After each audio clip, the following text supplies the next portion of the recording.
नमस्कार दोस्तों, स्वागत है आपका स्टडी फॉर सिविल सर्विसेज में। वीडियो को पूरा देखिए। कोई भी आपका फीडबैक है, कोई सजेशन है, तुरंत वीडियो में कमेंट करके जरूर बताइए। अच्छा लगे तो वीडियो लाइक जरूर कर लीजिए और ऐसे वीडियो लगातार फ्री में पाने के लिए चैनल को तुरंत सब्सक्राइब कर लीजिए और बेल आइकन को जरूर टैप कर लीजिए ताकि आगे भी सारे वीडियो आपको मिलते रहे। यूट्यूब में फॉलो करते हैं तो प्लीज ये वाला फ्री टेलीग्राम चैनल जरूर ज्वाइन कर लीजिएगा। सारे नोटिफिकेशन, सारे अपडेट यहीं पे आते हैं, ध्यान रखिएगा। स्टडी फॉर सिविल सर्विसेज का कोई भी पेड ग्रुप अगर आपको ज्वाइन करना है तो सिर्फ 856480569060897523864455 यही नंबर है हमारे, सिर्फ जहां पे कॉल या व्हाट्सएप कर सकते हैं।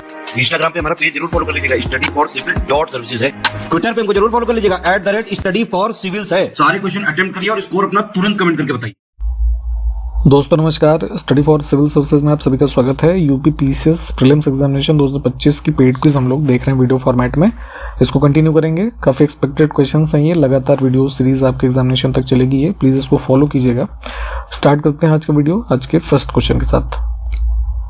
पूछा गया उस विशाल एकल भूभाग का क्या नाम था जो विश्व के वर्तमान महाद्वीपों में विभाजित हो गया। अभी जो हम 7 मेजर कॉन्टिनेंट्स विश्व के देखते हैं पृथ्वी पे, तो करीब जो है 300 से 200 मिलियन ईयर्स एगो है ना, पृथ्वी पे 2 बॉडीज होती थी। एक होती थी पैंजिया और एक पैंथालसा है। तो पैंजिया क्या था, जितना लैंड मास आज के डेट में आप अलग अलग देख रहे हैं, कॉन्टिनेंटल ड्रिफ्ट थियरी पढ़ेंगे उसमें ये सेपरेट हुआ। तो ये सारा एक ही था, जिसको हम है ना कलेक्टिवली जानते थे पैंजिया के नाम से। वाटर जो एरिया था ये था वो, ठीक। तो ऑप्शन बी। वित्त आयोग के गठन के संबंध में कौन सा कथन सही है? बहुत ध्यान से देखा करिए सही गलत हमसे क्या पूछा गया है। जो है अनुच्छेद 280 के तहत कॉन्स्टिट्यूशन में है ना एक फाइनेंस कमीशन के फॉर्मेशन की बात कही गई है, जो कि स्टेट्स और सेंट्रल गवर्नमेंट के बीच मेनली टैक्सेस का जो डिस्ट्रीब्यूशन है उसके कह सकते हैं प्रावधान क्या होंगे उसको एक तरीके से सजेस्ट करता है रिपोर्ट में, ठीक। तो भारत सरकार ने हाल ही में डॉक्टर अरविंद पनगड़िया की अध्यक्षता में 16वें वित्त आयोग का गठन किया है, ये बात तो ठीक है। सेकंड स्टेटमेंट अभी हमने बताया ना कि 280 है, तो यहाँ पे लिखा है संविधान के अनुच्छेद 263 के अनुसार किया था, तो ये वाला गलत है, ठीक। तो फर्स्ट करेक्ट है।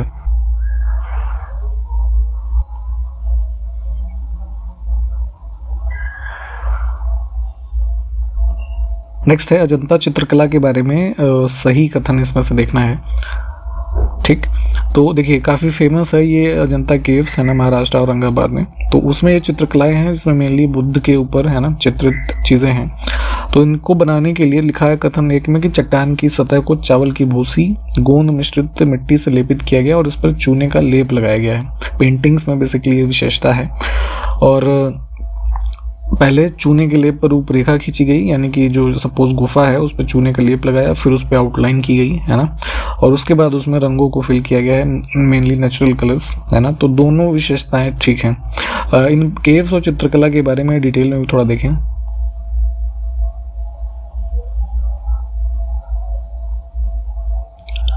निम्नलिखित खगोलज्ञों में से किसने यह सिद्ध किया कि पृथ्वी और अन्य ग्रह सूर्य के चारों ओर परिक्रमा करते हैं? सोलर सिस्टम के जो प्लैनेट्स के रिवोल्यूशन के संबंध में कई थियरीज हैं, तो उसी में से एक ये वाला जो है अराउंड 1543 में है ना एक थियरी पब्लिश की गई, हेलियोसेंट्रिक मॉडल है ना, जो है निकोलस कॉपरनिकस के द्वारा, ठीक। उसमें ये बताया गया।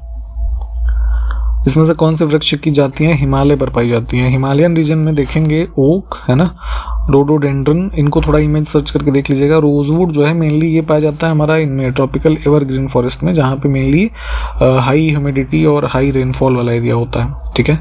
वेस्टर्न घाट वगैरह हो गए। तो 1 और 2। नेक्स्ट है जब ध्वनि के तारत्व यानी कि पिच इंग्लिश वर्ड होता है, इसमें वृद्धि होती है तो किसकी वृद्धि होती है निम्नलिखित में से? साउंड के रेफरेंस में पिच जो है बेसिकली डायरेक्टली प्रोपोर्शनल होता है, क्या कह सकते हैं रिलेटेड है फ्रीक्वेंसी के, है ना।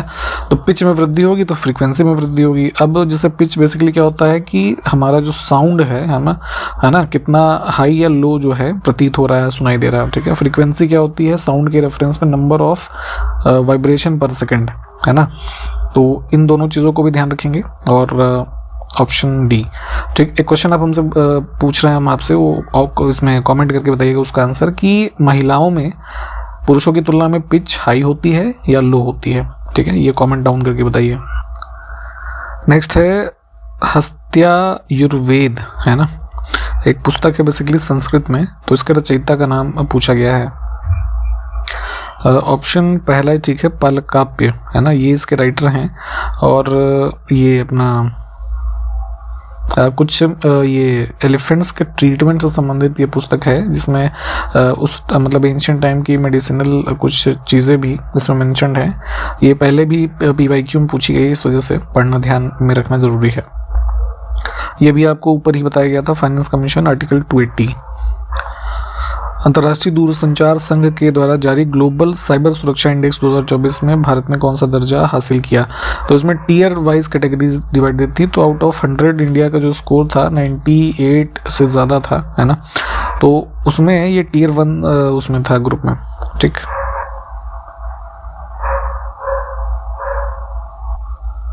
नेक्स्ट है, हर साल अंतर्राष्ट्रीय तटीय स्वच्छता दिवस, जो हमारे जैसे इंडिया की कोस्टल जो बाउंड्री है लगभग 7,500 किलोमीटर से ज़्यादा, तो मान लीजिए ये जो कोस्टल है ना एरिया है, तो इसका क्लीन अप डे, इसको स्वच्छ रखने के लिए एक डे ऑब्जर्व किया जाता है प्रतिवर्ष सितंबर के तीसरे शनिवार को, ठीक। तो 2025 में ये मनाया जाएगा 20 सितंबर को, ठीक। टाटा स्टील ने किस राज्य में भारत की सबसे बड़ी अत्याधुनिक ब्लास्ट फर्नेस को सफलतापूर्वक चालू कर दिया है? काइंड ऑफ फैक्ट्री कह सकते हैं, जहाँ पे स्टील प्रोडक्शन काफ़ी बढ़ेगा। तो ये जो है इसमें कलिंगा नगर में, है ना, उड़ीसा, यहाँ पे किया गया है। पश्चिमी अरुणाचल प्रदेश के तवांग पश्चिमी कामेंग क्षेत्र में गोरी चेन रेंज स्थित है। ये मतलब जो माउंटेनियस रीजन है ना, तो उसका एक शिखर है, पीक, माउंटेनियस पीक, उसका नाम किसके नाम पे रखा गया? तो ये दलाई लामा जो है 6th, है ना, इनका नाम है त्यांगसांग ग्यात्सो, ऑप्शन फर्स्ट, ठीक है। तो उस पीक का नाम ही इनके नाम पे रखा गया है, तो इसको ध्यान रखेंगे। हाल ही में DRDO जो डिफेंस रिसर्च डेवलपमेंट ऑर्गेनाइजेशन है, इन्होंने अभेद नामक एक light weight bullet proof jacket विकसित की है, in collaboration of which institute researchers? तो ये थे ये आपके IIT दिल्ली के।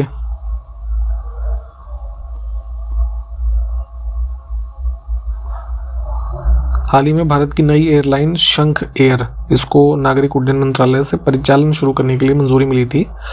तो ध्यान रखेंगे, शंख एयर नाम है इस एयरलाइन का। और इसके मालिक कौन है? तो ओनर और ये कह सकते हैं चेयरमैन, है ना, ये हैं श्रवण कुमार विश्वकर्मा। सभी के लिए स्वच्छ हवा और स्वस्थ फेफड़े, लंग्स, है ना, ये थीम है विश्व फेफड़ा दिवस 2024 का। तो वर्ल्ड लंग डे मनाते हैं 25 सितंबर को। थीम देख लीजिए यहाँ पे 2024 जो लास्ट सेलिब्रेट किया गया। लोवी संस्थान के द्वारा जारी एशियन पावर इंडेक्स 2024 में अमेरिका शीर्ष पर है, भारत का स्थान पूछा गया है। बेसिकली जो है एशिया पावर इंडेक्स एक प्रकार की एनुअल रैंकिंग है, जो देशों की इस एबिलिटी को दिखाता है कि वो अपने एक्सटर्नल एनवायरनमेंट को कैसे इन्फ्लुएंस कर सकते हैं, ठीक है। तो रैंक में USA टॉप पे था, सेकंड पे था आपका ये चाइना, और थर्ड पे था इंडिया, ठीक। हाल ही में श्रीलंका के नए प्रधानमंत्री के रूप में किसको नियुक्त किया गया है ये बताना है। तो ये हरिनी अमर सूर्या, ऑप्शन डी। और न्यू जो वहाँ के प्रेसिडेंट हैं, इनका नाम भी ध्यान रखिएगा, इनका नाम है अनुरा कुमार दिसानायके। अभी हाल ही में उन्होंने भारत का दौरा भी किया था। हाल ही में एक प्रकाशित पुस्तक है खाकी में स्थित प्रज्ञ, तो उसके राइटर का नाम बताना है।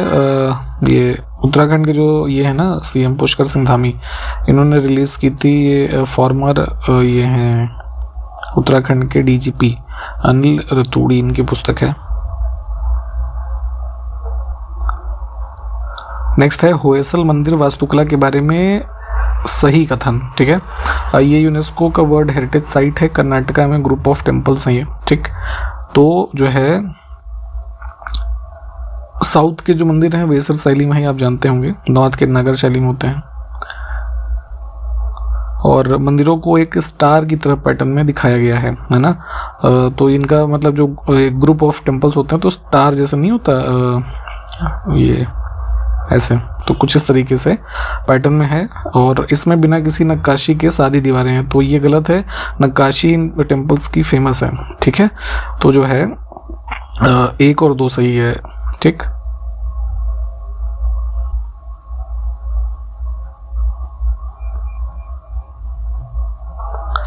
अकबर, मुगल बादशाह अकबर के शासनकाल में किस समस्या के संबंध में करोड़ी प्रयोग अपनाया गया था? दो प्रकार के रेवेन्यू सिस्टम्स होते थे, जमा और हासिल।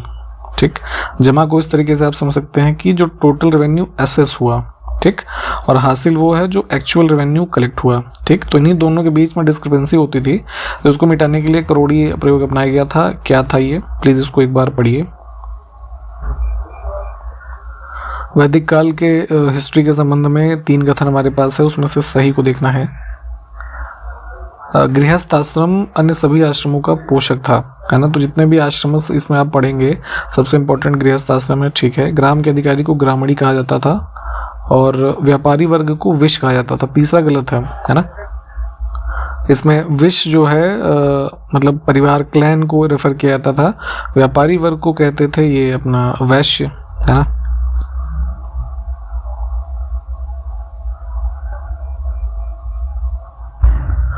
विश्व बौद्धिक संपदा संगठन के द्वारा जारी वैश्विक नवाचार सूचकांक 2024 में कुल 133 देशों की रैंकिंग की गई, तो उसमें भारत का स्थान बताना है। इंपॉर्टेंट इंडेक्स होता है ये, इसको प्लीज पढ़ें। 39th पोजीशन है 2024 में हमारी। हमारे पास 4 स्टेटमेंट है, कौन सा सही नहीं है इसमें? देखिए ये बी ऑप्शन में जो दिख रहा है ना, बौद्ध और जैन धर्म ब्राह्मणवाद के खिलाफ थे, ये गलत है। डोमिनेंस के थोड़ा है ना स्लाइटली अगेंस्ट थे, बट पूरी तरीके से ये गलत माना जाएगा, है ना। पहला विकल्प हमारा ठीक है, अन्य दोनों विकल्प भी सी और डी भी ठीक है।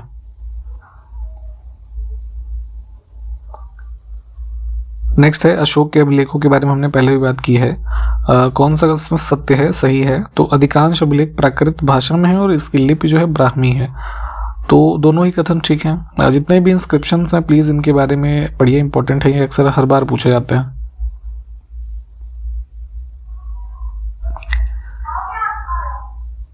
निम्नलिखित जो है किस क्रम में भारत आए? फॉरेन ट्रैवलर्स अलग अलग समय में भारत आए, तो इनमें देखिए थॉमस रो सबसे लास्ट में, अगर आपको इतना ही पता हो तो उत्तर यहीं से आपको मिल जाता, है ना। जो है इसमें सबसे पहले फाहियान का टाइम पीरियड है, मतलब जिसे एक मेन नाम है मेगास्थनीज, है ना, उसको ध्यान रखेंगे, 4th सेंचुरी में BC में। उसके बाद फाहियान 5th सेंचुरी में, चाइनीज था ये, बुद्धिस्ट मॉन्क। फिर हेनसांग, है ना, 7th सेंचुरी के आसपास। और थॉमस रो वाला हमने देखा ना कि वही करीब जो है 1615 में। निम्नलिखित में से किसे तमिल का 5वां वेद माना जाता है और सर्व धर्म ग्रंथ संग्रह की 12वीं पुस्तक भी है? ये थिरुतोंडा तोगाई, है ना, ये है। कई बार ये नाम मिलेगा आपको, और या फिर पुराणम, है ना, ये भी मिलेगा लास्ट में। लेकिन थोड़े वैसे मुश्किल से नाम है, बट आयोग पूछता है ना, इसलिए इन चीज़ों को देखना ज़रूरी है। ठीक, तो यहाँ पे जैसे सपोज हम कोई एक क्वेश्चन देख रहे हैं या किसी एक बुक के बारे में, तो साथ के साथ आपकी रिस्पॉन्सिबिलिटी बनती है कि उसी समय इन चीज़ों को, है ना, वीडियो देखने के बाद आप अपने नोट्स वगैरह में से देखें, तो वहाँ से सारी चीज़ें दिख जाएंगी और फिर ये याद रहेगा काफ़ी लंबे समय तक। उड़ीसा में जगन्नाथपुरी मंदिर के गर्भगृह में भगवान जगन्नाथ, सुभद्रा और बलभद्र की मूर्तियां जो हैं किस चीज़ से बनी है? काफ़ी फेमस ये रिलीजियस प्लेस है और ये मूर्तियां जो हैं नीम की लकड़ी से बनी है, नीम वुड।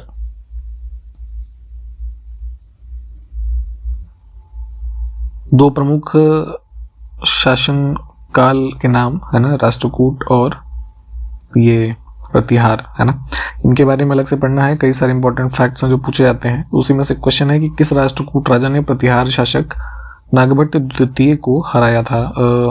गोविंद तृतीय, ऑप्शन बी। ऋग्वेद काल में जो राजा हुए उनके बारे में कौन सा कथन इसमें से सत्य है? आमतौर पर बेटे आप अपने पिता के बाद उसके उत्तराधिकारी नहीं होते थे, ये बात ठीक है। जैसे हेरिडेटरी शासनकाल कुछ डायनेस्टीज में रहा, है ना, बट यहाँ पे ऐसा नहीं होता था। बेसिकली ऋग्वेदिक जो राजा हुए, है ना, तो वो बेसिकली उसमें क्या होता था कि जैसे सपोज जो प्रजा है उनका सपोर्ट उनको चाहिए, है ना, एक तरीके से। तो मतलब जो कह सकते हैं कि एक ज्ञानी और उस तरह से चुने जाने वाले लोग थे, वो किंग बने, ना कहीं जो है सपोज एक आदमी हो तो उसका बेटा ऑटोमेटिकली किंग बन गया, है ना। तो ये जो है कथन इसमें से ठीक है।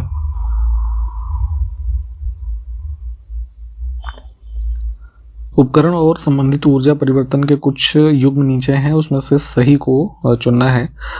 विद्युत जनरेटर है ना, अपने अपने आसपास के घरों में अगर देखा हो कि जैसे लाइट नहीं होती है बिजली, तो उसमें जनरेटर का यूज़ करते हैं, तो उसमें यांत्रिक से विद्युत ऊर्जा यानी मैकेनिकल टू इलेक्ट्रिकल एनर्जी, तो ये ठीक है।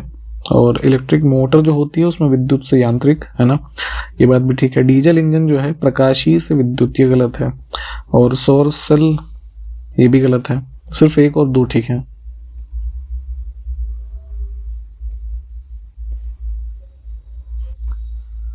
इसमें से क्या ऊर्जा के रूपांतरण के संबंध में गलत है? एक फॉर्म से, जैसे अभी हमने ऊपर के क्वेश्चन में देखा, एक फॉर्म से दूसरे फॉर्म में जब ऊर्जा है ना रूपांतरित हो रही है, फॉर्म चेंज हो रहा है, ठीक है, तो अगर उसके क्रम में हम देखें तो विद्युत हीटर, जैसे सर्दियों का मौसम चल रहा है, अभी आप लोग हीटर जला रहे होंगे, तो उसमें क्या होता है, बिजली की सप्लाई आ रही है ना, तो विद्युत ऊर्जा को यांत्रिक ऊर्जा में परिवर्तित हो रही है, ये लिखा है, गलत है, ठीक है। बेसिकली इसमें हीट एनर्जी में कन्वर्ट हो रहा है ना, electrical energy is converting into heat energy. अन्य विकल्प जो है वो ठीक है।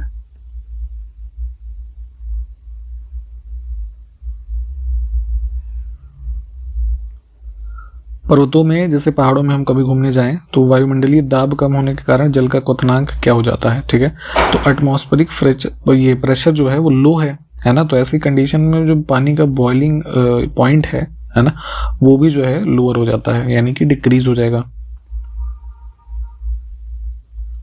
इसमें से कौन प्रकाश के अपवर्तन का उदाहरण नहीं है? लाइट के कुछ प्रॉपर्टीज होते हैं, जैसे ये अपवर्तन, परावर्तन, विकिरण, ये सब जो चीज़ें हैं, इसके एग्जांपल्स आपसे पूछे जाते हैं, ठीक है। तो रिफ्रैक्शन का एग्जांपल नहीं है red colour of setting sun, जब सूर्य अस्त हो रहा होता है तो उस समय जो डूबता हुआ सूर्य है, ये स्कैटरिंग का एग्जाम्पल है ना, रिफ्रैक्शन का नहीं। 3 ऑप्शन जो है वो रिफ्रैक्शन वाले हैं, देख लीजिए। जैव विविधता को कम करने के लिए कौन सा पेड़ उपयोगी है? देखिए, उपयोगी तो नहीं कह सकते, बेसिकली पौधों को हम क्यों लगाते हैं, बायोडाइवर्सिटी वगैरह बढ़े, अब कोई उसको कम तो करना नहीं चाहेगा, लेकिन कुछ ऐसे ट्रीज हैं जो बायोडाइवर्सिटी को रिड्यूस करते हैं। क्यों? क्योंकि जैसे वाटर टेबल वगैरह उसकी वजह से काफ़ी नीचे चला जाता है ना, क्योंकि इनमें वाटर को अवशोषित करने की काफ़ी क्षमता होती है। तो उसी में जैसे आपने अपने गाँव वगैरह में कभी देखा हो, बबूल का एक पेड़ है ना, बोला जाता है ना, ये इसका साइंटिफिक नेम है।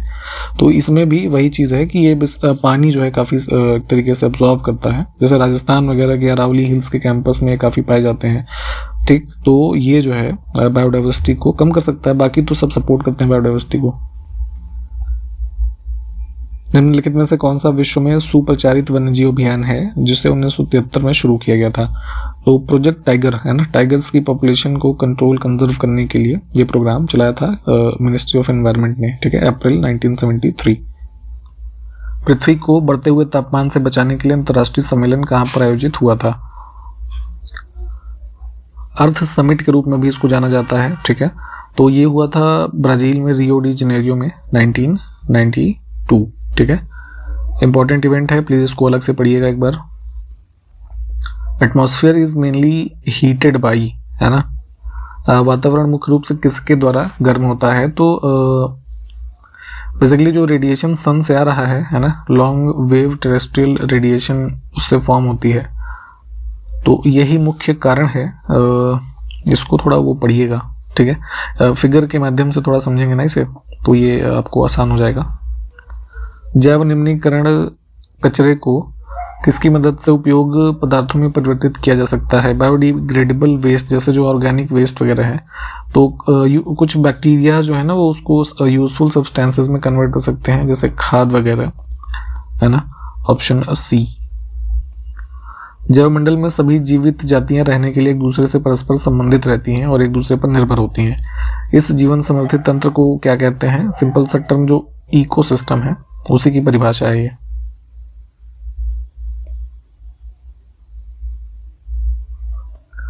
वायु प्रदूषण का प्रभाव प्रायः निम्नलिखित में से किस पर पाया जाता है? पौधे हैं हमारे, है ना, खुले वातावरण में, तो वायु प्रदूषण का सबसे पहला प्रभाव जो है उनकी पत्तियों पर पड़ता है, क्योंकि जो ये पॉल्यूटेंट्स हैं जैसे sulphur dioxide, nitrogen oxide, ozone, इन सब के डायरेक्ट कांटेक्ट में पत्तियां ही हैं सबसे पहले। तो ये देखते हैं पीली पड़नी पत्तियां शुरू हो जाती हैं, या पत्तियां पेड़ों से गिर जाती हैं, है ना, या मुरझा जाती हैं, ऐसे कुछ जल जाती हैं। शैवाल और कवक के मिलने से लाइकेन बनता है, जिससे क्या कहते हैं। तो देखिए लाइकेन बेसिकली हमारा क्या होता है, एक एयर पोल्यूशन का बेस्ट इंडिकेटर माना जाता है। ठीक है, ये मिल करके दो चीज़ों से बनता है, फंगस प्लस एल्गी। ठीक, तो इसको भी अलग से पढ़ना है, इंपॉर्टेंट होता है। और इनके मिलने से जो ये फॉर्म हो रहा है इसको बोलते हैं म्यूचुअलिज्म, है ना। ये सब जो है बेसिकली हमारे एनवायरनमेंट वाले इकोलॉजी वाले कॉन्सेप्ट हैं। जितने भी प्रश्न ये वाले हमने देखे हैं उसको अलग से प्लीज पढ़िए। अंतिम प्रश्न आज का देखेंगे, कौन सा वैश्विक सम्मेलन ग्रीन हाउस गैसों में उत्सर्जन में कमी के लिए आयोजित वैश्विक समझौते की दिशा में पहला कदम था। जो हमारी ग्रीन हाउस गैसेज हैं जैसे मीथेन, वाटर वेपर एटसेट्रा, है ना, तो इन सब के रिडक्शन के लिए कौन सा इसमें से पहला एक सॉलिड कह सकते हैं ग्लोबल अग्रीमेंट है। ठीक, इसका उत्तर आप हमको कमेंट करके बताएंगे। हमारे पेड ग्रुप्स चल रहे हैं, बिल्कुल स्टार्टिंग से सिलेक्शन तक की तैयारी हमारे साथ आप कर सकते हैं पेड ग्रुप्स में जुड़ करके, या फिर टेस्ट सीरीज के ग्रुप, पेड क्विज के ग्रुप, या फिर मेंस के प्रिपरेशन भी करना चाहें तो इन सब की जानकारी आपको इसी वीडियो के डिस्क्रिप्शन बॉक्स में 3 मोबाइल नंबर जो है उस पर कॉल या व्हाट्सएप के जरिए मिल जाएगी, या वीडियो के इंट्रोडक्शन वाले पार्ट में भी 3 मोबाइल नंबर बताए गए होंगे, उस पर आप भी कॉल या व्हाट्सएप करके एडमिशन ले सकते हैं बहुत ही नॉमिनल फी में। ठीक है, प्लीज साथ के साथ पढ़ते चलिए। रिक्वेस्ट है आपसे, काफी एक्सपेक्टेड क्वेश्चन है जो एग्जामिनेशन में आपको सीधे या फिर इनडायरेक्टली रूप से देखने को मिलेंगे। ठीक है ना, तो इन्हीं सब बातों के साथ हम वीडियो को समाप्त कर रहे हैं। इसके आगे के जो क्वेश्चन हैं हम अगले वीडियो में देखेंगे। तब तक के लिए नमस्कार, जय हिंद।